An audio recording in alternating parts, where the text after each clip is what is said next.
You know who I am, old man. But you pretend to forget. You think I don't know who you really are. The sentence rolled off the lips of the reddish-haired young man with a soft but piercing British accent, making everyone in the small coffee shop turn their heads. It was quiet for a moment. Only the sound of the espresso machine hissed softly. The eyes of the old man sitting in the corner of the room, pale, slightly trembling, were teary as if he had just seen a ghost from his past. The tavern was on the outskirts of London, near the canal, where people came to avoid the world, not to look for it. But that day, the world came crashing down, in the form of Prince Harry, complete with a leather jacket and a tweed hat that hid his identity from most people. Except one. Walter Grayson, 79, was a former philosophy professor who had cut ties with the world more than 2 decades ago. He was known to the regulars of the tavern as a quiet figure who liked to sit in a window seat, write in a worn leather notebook, and order tea without sugar. However, that day he ordered black coffee, a thing he had not done for 11 years. The aroma of coffee burns the air. The sound of the ticking of the clock hands on the wall echoes in silence.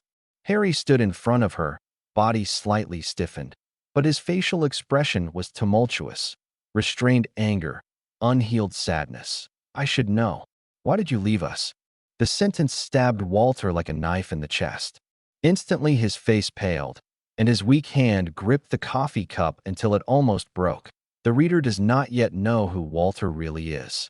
But Harry's lines hint that this meeting was not accidental. There are great secrets, past wounds, and deep connections between them.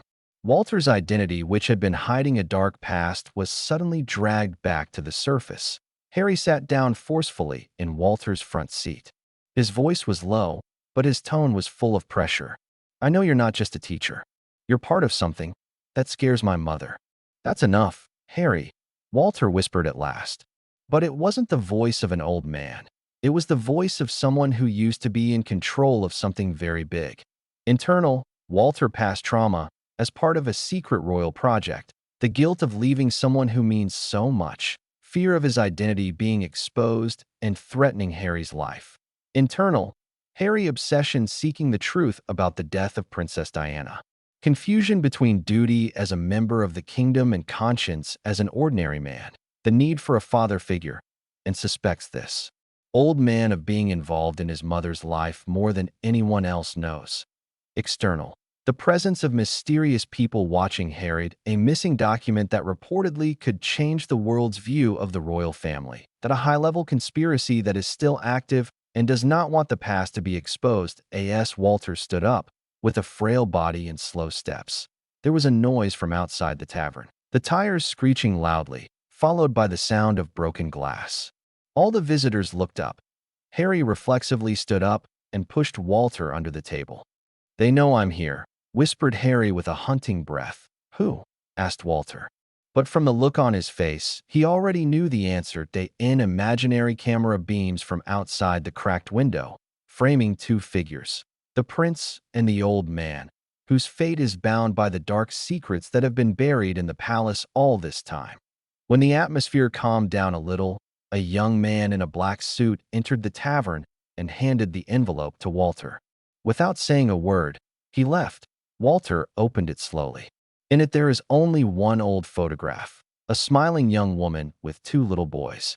One of them was Harry, the other one, not William. But who? Harry stared at the picture, his jaw hardened. Who is the child? And why does he have the same pendant as mine? Walter didn't answer, but her tears fell over the photo. This pendant, not just your mother's, Harry, but it belongs to someone more important than him. Someone who should never have existed. Walter said that in a low voice, as if his words alone could summon a long-sleeping danger. Silence dominated the coffee shop after the man in the black suit had left. The picture on the table, a portrait of a past that should never have come back, was still a little wet with Walter's tears. The boy's face in the photo is almost identical to Harry's, but not William's. Who is he? Asked Harry again. His tone is now deeper, stern, and stressful. Who is this child? What is he, brother? Walter did not answer, but his eyes could not escape the pendant hanging from Harry's neck, a small object of dull gold, rectangular in shape with strange carvings on the edges. Harry touched the locket. He always thought it was just his mother. But now, it feels like a time bomb. If you don't talk, I'll go to the palace myself and show it to everyone.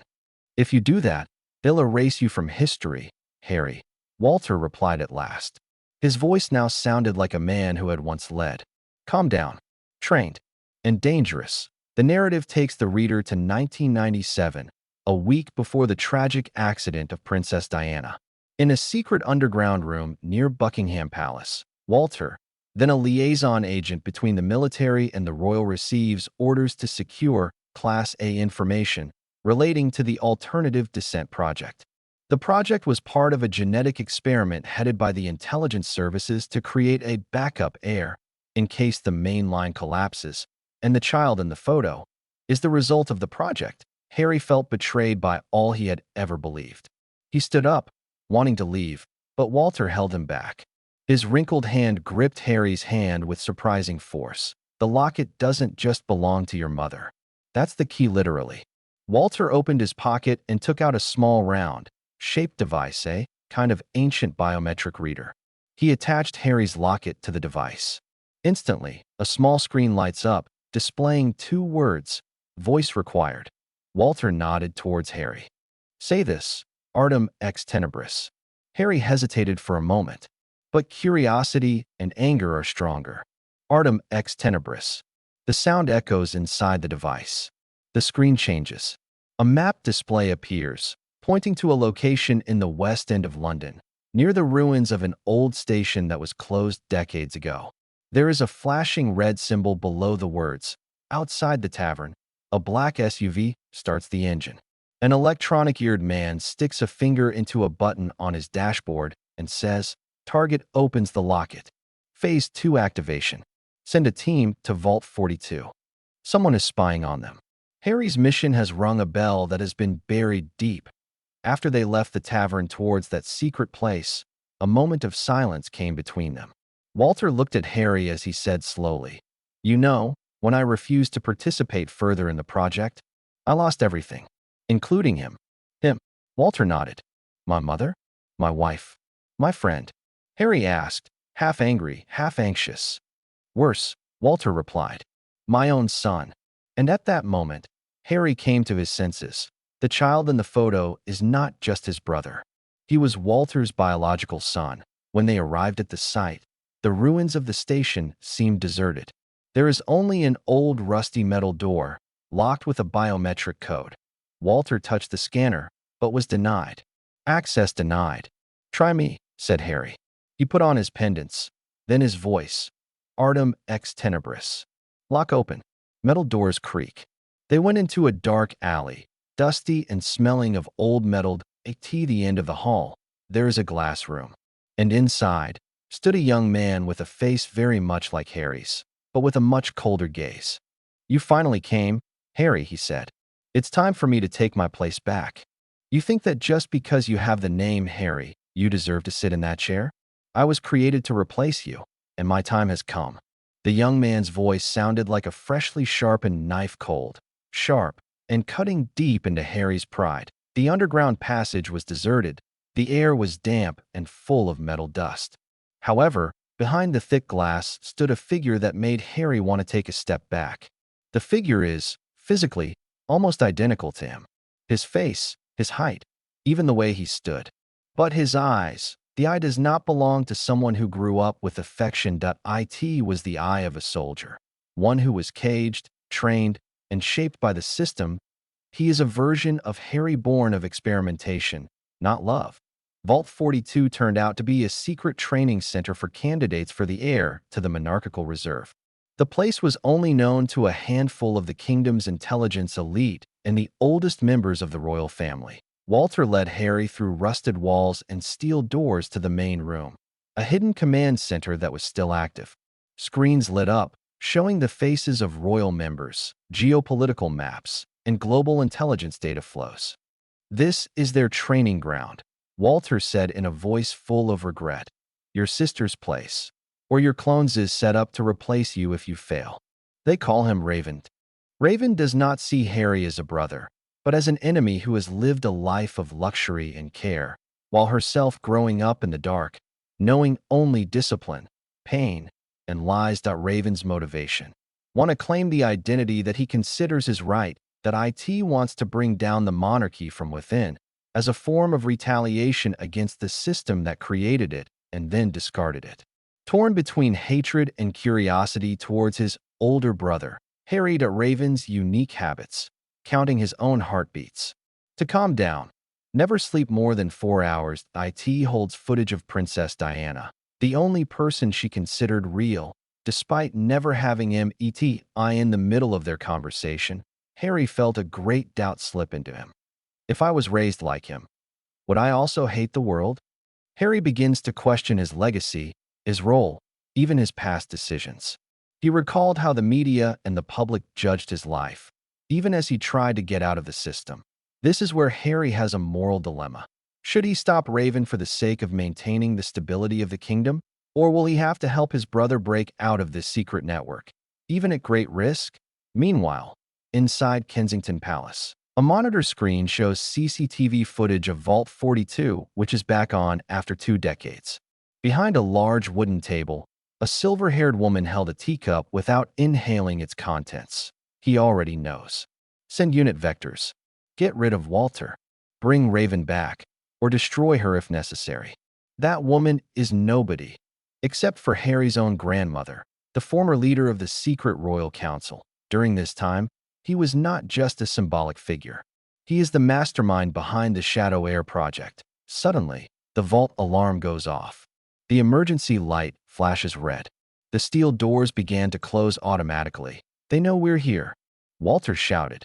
Harry turned to Raven, who somehow managed to access the room's controls. I can open the way up, but you have to take me out with you. Harry hesitated.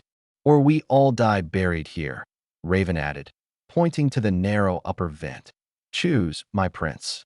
As they crawled out through the narrow vents towards the surface, a sound came from Walter's earpiece. Female voice. Walter, you're too old to run from your shadow. This time, there's nowhere to hide. On the surface, the black SUV reappears. But this time, more than one dot, and from behind the shadow, a cloaked figure with the emblem of a double-headed eagle appeared, a symbol of the royal secret forces. They didn't just come to arrest. They came to erase the past. Remember this, Harry. They don't just want your body. They want your name, your memory, and your truth to disappear from history. London's night air is filled with the sound of unmarked military helicopters. On the roof of an old building gaping from time, 3 figures emerge from the vents. Walter, Prince Harry, and Raven. From a distance, the glare of the lights from the 2 helicopters approached like 2 ancient hunters' eyes. Vector forces, the kingdom's shadow units, have learned their position. They won't wait for a second order. Harry, Walter, and Raven darted to the moss-infested west side of the building. Raven took out a small tool like a long nail, attached it to the wall. The sound click sounded, and a piece of automatic steel cable stretched to the building opposite. Grappling line. The only way out. Where did you bring it from? Asked Harry. Vault 42 is not just a prison. It was war training. Walter looked at the 2 of them, then ran first across the wires, his body like a shadow gliding through the air. Raven followed without hesitation. But when it was Harry's turn, bang, bang, shots were fired from the roof of the helicopter. One of the wires was partially disconnected. Harry hung in the air. Harry, swing to the left. The wall is closer. Raven shouted from the other side. Harry swung, his heart rate going crazy. The sound of a helicopter roaring just above his head.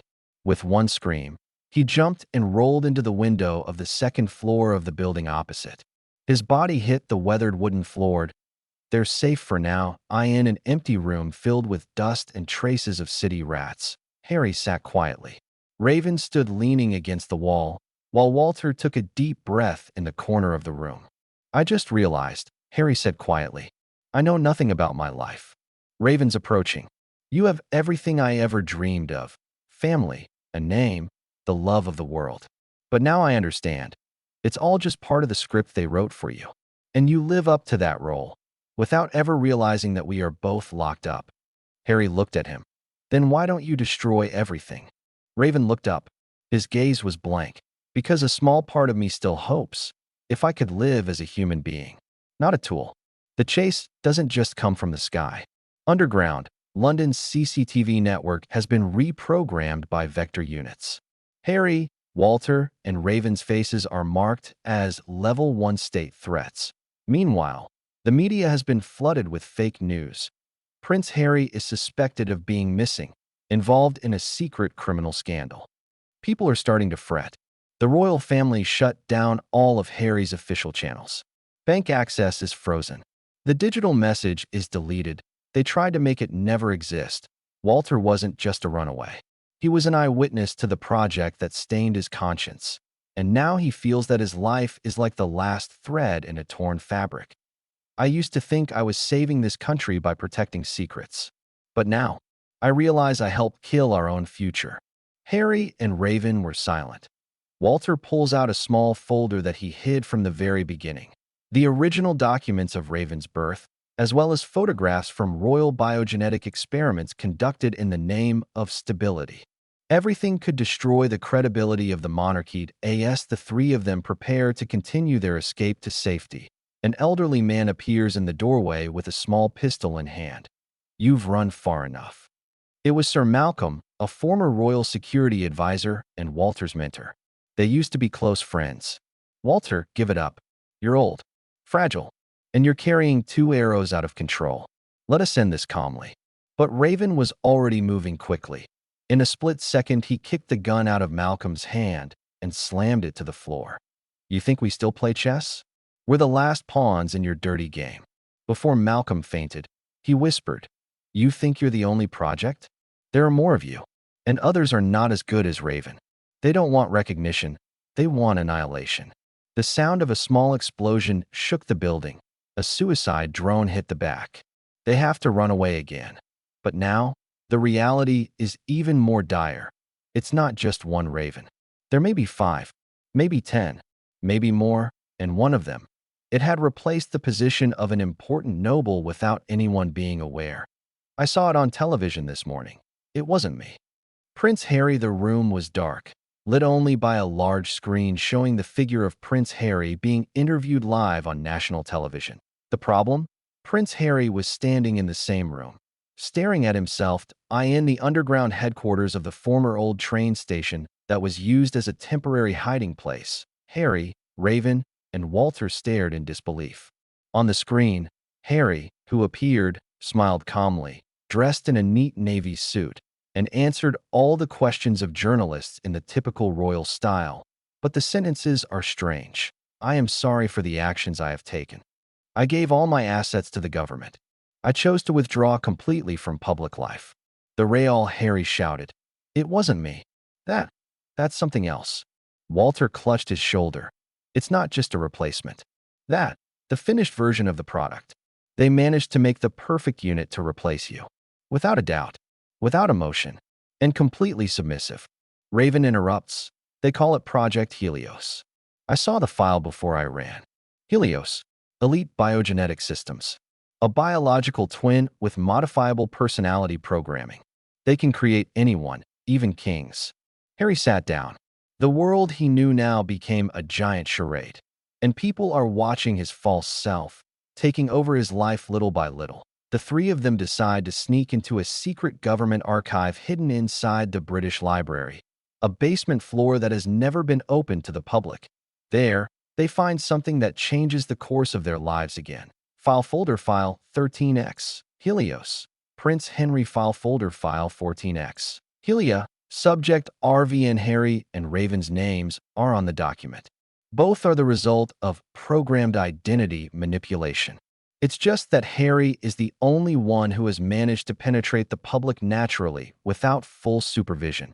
While Raven is a combat experiment tool, Walter was shaking. He signed the project himself, but he does not know that the project continues secretly under the control of the Shadow Division of the kingdom. So all this time, I wasn't myself. Harry stood in the middle of the library's old hallway, hands trembling. Everything I choose. Maybe it was determined from the very beginning? Raven looked at him coldly, then said, You chose to run away. You chose to question. You chose not to submit. That means you're more human than they made you out to be. The sentence struck like a hammer. Harry begins to reassemble his identity not from the past, but from the decisions he makes today that on their way to the next safe place. Raven suddenly froze in an old alley. He stared at the collapsed building labeled Blackfield Sanatorium Child Psychiatry Unit. This place. Raven's voice was barely audible. This is where it all started. Flashbacks of memories return. Children in confinement, strapped to headgear, forced to see images of repeated trauma to form an instant emotional response, a way of imprinting soldiers without conscience. Raven is not just an experiment. He's a survivor. Walter hugged her silently, and for the first time, Raven did not resist. When Harry tried to contact the only family member he could possibly still trust, Prince William, he received an encrypted video message. But the face that appeared was not her brother. It was him. The biological twins. "I've taken your place, Harry," he said calmly. "The world is better with my version." "Why?" "Because your original version asks too many questions. Too human." Then the screen goes out. Just when they think everything is crazy enough, Walter receives a distress call from the one contact he has trusted most in the past, a retired former CIA informant. "Walter, listen to me carefully. Helios is the initial stage. But what's worse is the next phase. Project Orion. What is it? Phase of total replacement. Not just nobles, but world leaders. And they have already started at the UN. Screen off, and one big question hangs in the air. If one substitute can fool the world, how many more have already infiltrated among us? If you publish this, you are not only sacrificing your life, but changing the world order." The voice in the tape is hoarse, the breath is hunting. Then there was a gunshot. Recording ends, straight to the crisis. Secret recordings. The three of them sat in silence inside an old barn near the Scottish border. Walter's phone vibrated once, then died. The encrypted voice file that just played is the last message from Elliot Granger, a former CIA informant who has infiltrated the Project Orion Control Center. Raven stood up quickly. "We have to go? If they know we're listening to it, we're marked." "Wait a minute," Harry held back. "What exactly is Orion?" "Systematic expropriation, removal and replacement. Not just humans, but history. Unlocking the secret layer. A real conspiracy theory." Walter pulled out an old map that was kept in his suitcase. There, it shows some red dots. They are already active in 6 countries. Leaders in South Africa, Japan, and Germany all show the same pattern: sudden personality changes, emotionless extreme policies, and increased digital surveillance. Harry interrupted. "You said erasing history. You mean Orion not only replaced humans, but also redesigned the narrative. With AI plus biological doppelganger technology, they can rewrite history as if the original never existed." They all fell silent. It's no longer about identity. It's a war of existence, emotional reflection, what it means to be human that night. Harry went out alone to the shore of the lake. He looked at himself in the water. His face. But his mind is full of questions. If I could be replaced, did I ever really matter? He remembers the old man in the coffee shop, Walter, who first treated him as a human, not a royal symbol. He recalled the brief laughter that came out of Raven's mouth on the way. Even though it was only for a second, it was real. Humanity is not measured by where we come from, but by the choices we make. And as Harry gazed up at the stars shrouded in dark clouds, he made one decision. He would fight back. Even if it means fighting the world that has been set up to annihilate it. New conflict. Betrayal from within. The next morning, they arrive at the scene of a meeting with the only investigative journalist who might dare to help them, Clara Rivenhall, a former BBC producer who went missing 2 years ago. But when Clara showed up, something went wrong. Raven pointed the gun. "She's not Clara." Clara speaks softly. "Raven, I knew you would suspect, but I am Clara." Third version. As it turns out, Clara has been killed twice by the Orion system because her 2 previous incarnations defected. Now, the third version lives in a semi-conscious state programmed to impersonate an independent journalist, but still retains traces of his old memory. "I still remember the little boy at Camp Blackfield," she whispered. Raven, I saw you then. You cried quietly under the bed. Raven's down. The hand holding the gun shook. If you're right, help us. Leak Orion to the world. Twist towards the end. The world has changed. Clara is ready to take them to a satellite communications terminal located under an old building in Wrexham. But when they got there, everything is empty. No tools, no computers, just an inscription on the wall with blood. It's too late. They're everywhere. Then there was a quiet sound from outside. Drone point 10 units. Silent voice, glowing red. Raven immediately pulled Harry and Walter under the iron table. They found laser shots hit the walls, melting the steel. They're trapped. Cliffhanger. Sacrifice needed in the chaos. Walter takes the last USB drive from his bag and slips it into Harry's hands. This is all Project Orion data. If I don't get out of here, you're going to have to spread the word. No, we're going out together, exclaimed Harry. 3 in, 2 out. That's the only way.